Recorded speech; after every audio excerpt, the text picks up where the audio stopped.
UDIMA, Universidad a Distancia de Madrid, la universidad cercana. Saludos a todos, mi nombre es Daniel Casado Rigal, doctor en Historia de la Arqueología, y en el siguiente capítulo trataremos el tema de la educación india. Tradicionalmente, las sociedades del mundo occidental hemos vivido de alguna manera replegadas hacia nuestra propia realidad.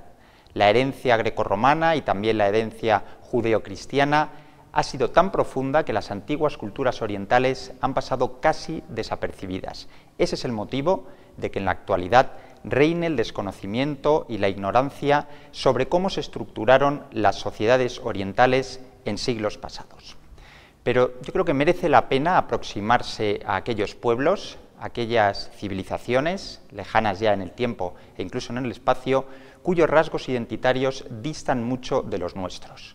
La mayoría de las culturas antiguas de Oriente se articulan sobre dos valores, tradicionalismo y conservadurismo, que aparecen contenidos en un depósito doctrinal acumulado a lo largo de los siglos. Este depósito doctrinal ejerce de guía espiritual, pero también de acervo cultural, de depósito de conocimientos científicos, de conducta, de actitud, de procedimiento pedagógico.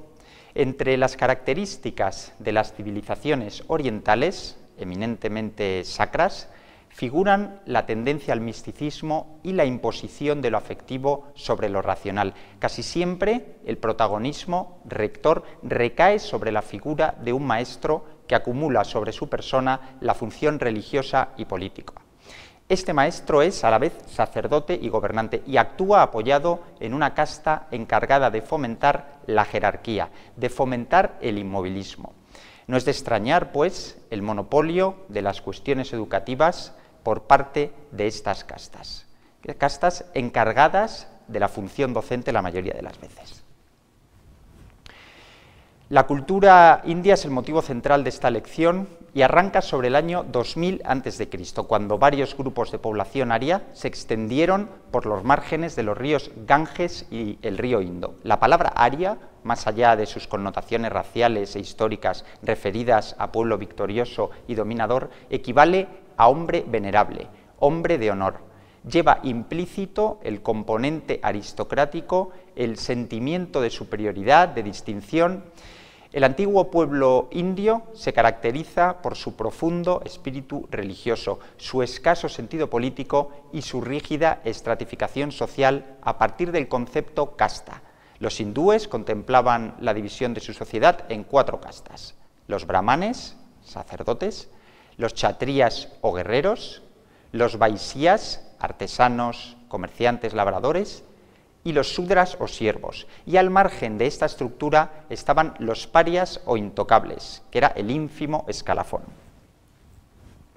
Desde el punto de vista religioso, cabe destacar varias tendencias, entre ellas el vedismo, que es la más antigua, tendencia monoteísta y cuyos orígenes se remontan a mediados del segundo milenio antes de Cristo. Está también el brahmanismo, una corriente religiosa considerada la sucesora del vedismo, tendente al politeísmo, en la que Brahma es el dios creador y Shiva el dios destructor. También el budismo, considerada más una filosofía que una religión, y surgida en el siglo VI a.C. para contrarrestar la frialdad del brahmanismo y la exclusividad religiosa ejercida por los brahmanes. De hecho, Buda pertenece a la casta de los kshatriyas.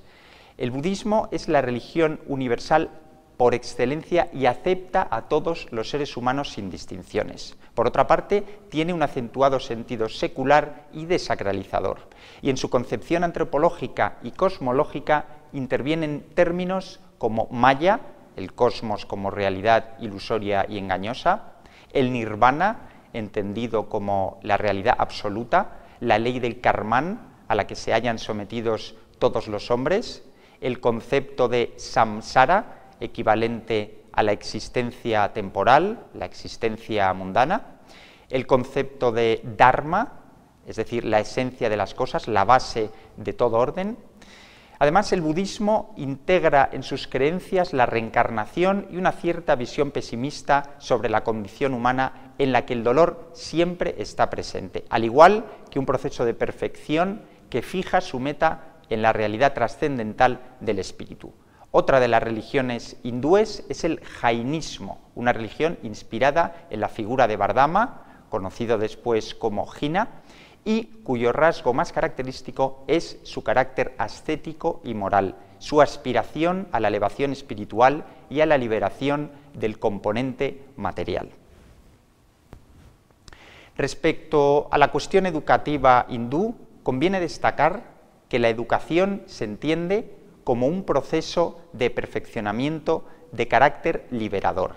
La función del educador hindú adquiere matices propios de la cultura hindú. Según la creencia, un hombre es engendrado dos veces. La primera es la natural y la segunda es la correspondiente al segundo nacimiento o nacimiento de carácter espiritual, aquella en la que el gurú o maestro conduce al discípulo. Dice el Código de Manu: el que comunica el sagrado conocimiento de los Vedas es un padre más digno de veneración que el que solamente hace don del ser natural, porque el segundo nacimiento no solo asegura una nueva existencia en este mundo, sino también la vida eterna para el futuro. Una vez superada la etapa iniciática, en el ambiente paterno, el discípulo es criado, es educado espiritualmente a través de las verdades contenidas en los libros sagrados. Esta función va unida a la de estimular, activar, guiar, conducir y orientar por parte del gurú, cuyo vínculo con el discípulo se refuerza en una ceremonia de carácter iniciático, llamada Upanayana, que les une a la gran cadena de tradición espiritual y en la que el gurú comunica al discípulo el secreto de la fórmula sagrada. Las tres tareas básicas que un buen gurú debe tener en cuenta para con sus discípulos son enseñanza o instrucción de las doctrinas contenidas en los libros sagrados, iniciación y guía del alumno en el estudio e investigación personales, y por último, formación y dirección espiritual en la que el gurú orienta al discípulo por la senda del progreso espiritual.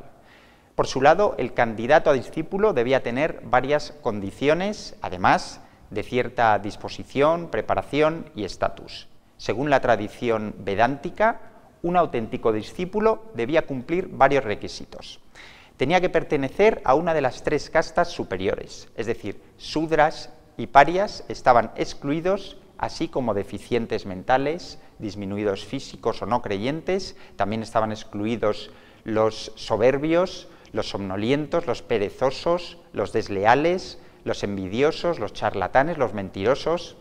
Además, debía tener capacidad para distinguir entre lo real y lo aparente, lo intemporal y lo transitorio. Debía renunciar a los placeres efímeros, controlar los sentidos, controlar la mente, la paciencia, asimilar los contenidos de las sagradas escrituras, tener fe en el gurú que transmite conocimientos y, sobre todo, un deseo ardiente de liberarse espiritualmente. Una vez iniciada la relación gurú-discípulo, se procedía a una fase de iniciación o diksha en la que el maestro o gurú transmitía la fórmula sagrada o mantra al discípulo entre ritos de aspersión, purificación e invocación. Lo hacía de forma oral, en lengua sánscrita, que es la lengua original, y en un contexto tendente al esoterismo. Lo transmitido no era propiamente una idea, sino una energía espiritual o fuerza divina denominada Shakti. El discípulo debía mostrarse receptivo al influjo benéfico del gurú, debía entregarse al maestro de forma dócil y humilde para sincronizar la energía espiritual de ambos. Más que transmitir conocimientos, se trata de facilitar el progreso espiritual del discípulo, también llamado Sisya o Brahmacharin, para encaminarse hacia la salvación. Los tres factores esenciales que propician la iluminación del discípulo y, por tanto, su unión con la divinidad son la energía intrínseca del mantra, la gracia del gurú y el esfuerzo personal del discípulo. Desde la óptica del discípulo, éste se somete a tres fases: el acceso intelectual a la verdad última bajo la tutela del gurú, la reflexión de lo aprendido y la meditación yógica y ascética para asimilar una certidumbre de carácter más personal que intelectual. La palabra gurú tiene varias acepciones. Designa al maestro, pero también puede aplicarse al líder religioso, al profesor de una materia determinada o al preceptor espiritual. Esta última es la acepción más común. El gurú forma parte de esa cadena de comunicación en la que cada maestro ejerce de custodio y transmisor de la tradición transmitida de generación en generación. Sus cualidades deben llevarle a evitar imperfecciones de talante como la vanidad, la hipocresía o el egoísmo. La libertad interior es una condición sine qua non del gurú y su sanidad moral se antepone siempre a su eficacia técnica, una visión, en cierto modo, equiparable a la ensalzada por la paideia clásica en la que la virtud moral se concibe como superior a la preparación profesional y también parangonable a la distinción cristiana entre sabiduría y sanidad o entre ciencia y técnica. El gurú debe ser, ante todo, un santo, un iluminado que actúa como portavoz de la divinidad. Tal condición le proporciona un cierto rango social dentro de la comunidad a la que pertenece. Globalmente, podría concluirse que la figura ideal del educador en el mundo hindú presenta dos vertientes fundamentales, la del hombre sabio y la del hombre bueno o santo. Los ideales del educador aparecen recogidos en la literatura hindú. Por ejemplo, en el Rig Veda, la versión más antigua de los 4 libros conocidos como Vedas, se trata de una colección de himnos dedicados a los dioses y escritos en sánscrito antiguo entre el 1400 y el 1100 a.C. Otra de las fuentes literarias hindúes es el Ramayana, una epopeya, un libro clásico, escrito entre los siglos 5 y 3 a.C., en el que se presenta el ideal masculino del hombre respetuoso, obediente, noble y fiel. En este texto, el ideal femenino, encarnado en la persona de Sita, se presenta asociado a valores como la obediencia, la fidelidad, la castidad, la alegría y la resignación. Uno de los pasajes dice: en la niñez una hembra debe estar sometida a su padre, en la juventud a su marido. Nunca debe ser independiente la mujer. La mujer debe adorar a su marido como a un dios. Debe ser ágil en los asuntos domésticos y económica en el gasto. Otra fuente literaria, el Bhagavad Gita, poema épico de principios de nuestra era, recoge los ideales del sabio como ideal de perfección humana. Una persona libre de vehementes deseos, despojada de miedo, de pasión, de arrogancia, de orgullo e ira. Una persona cargada, eso sí, de valentía, de sencillez, de alma, de piedad, de humildad, de ecuanimidad y de conducta apacible. En términos globales, los hindúes fundamentan su formación en un depósito doctrinal revelado de carácter religioso y que debe transmitirse de generación en generación.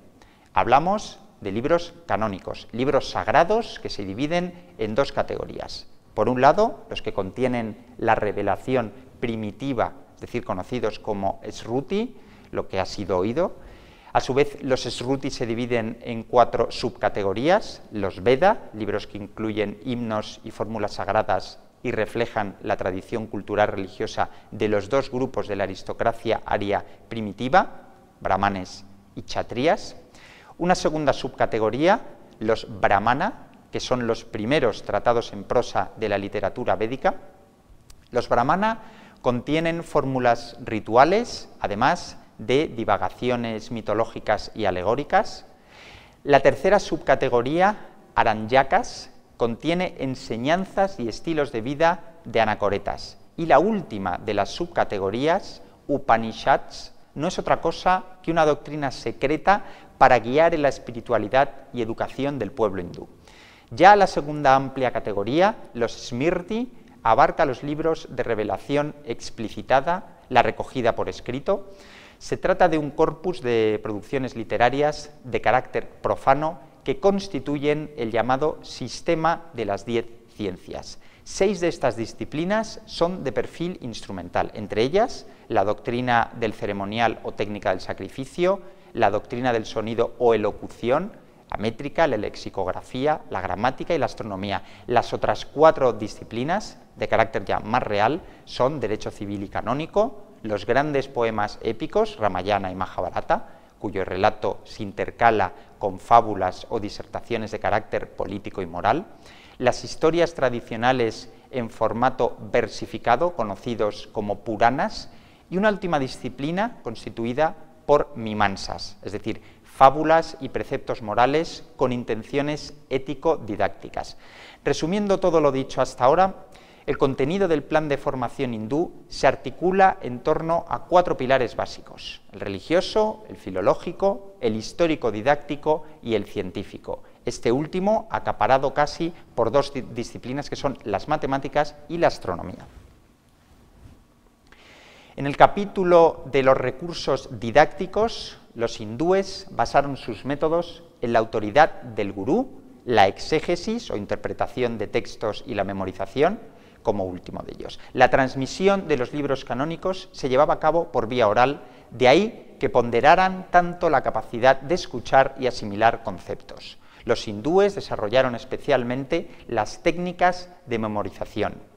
De ahí el gran desarrollo de sus géneros didácticos, entre los que figuran, como 4 más destacados, los sutras o colecciones de preceptos y aforismos transmitidos por vía oral, los carikas o colecciones de versos mnemonómicos, las fábulas, cuentos y mitos, y la poesía nómica, un género de la literatura sapiencial consistente en recitar máximas o aforismos versificados como técnica memorística para favorecer la asimilación de ideas. Respecto a las instituciones formativas de la antigua India, las escuelas de carácter privado eran numerosas y solían estar al aire libre o bajo algún cobertizo. Las enseñanzas consistían en materias como lectura, escritura, operaciones aritméticas elementales y aprendizaje de los preceptos contenidos en los libros sagrados. Apenas dedicaban atención a la educación física y, aunque contemplaban el castigo como medida correctora, la disciplina no era excesivamente rígida.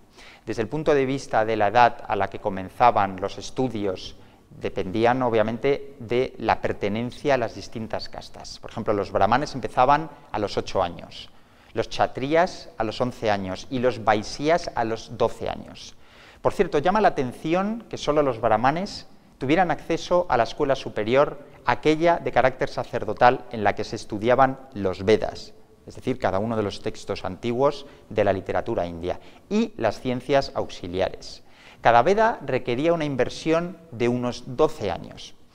En resumen, la educación en la antigua India estuvo condicionada por la religión, como casi todos los sistemas educativos de la antigüedad, y contó con la figura del maestro o gurú como conductor, preceptor y transmisor de conocimientos y tradiciones al discípulo, siempre con un objetivo último: la liberación espiritual. Esto ha sido todo, muchas gracias por vuestra atención y hasta pronto.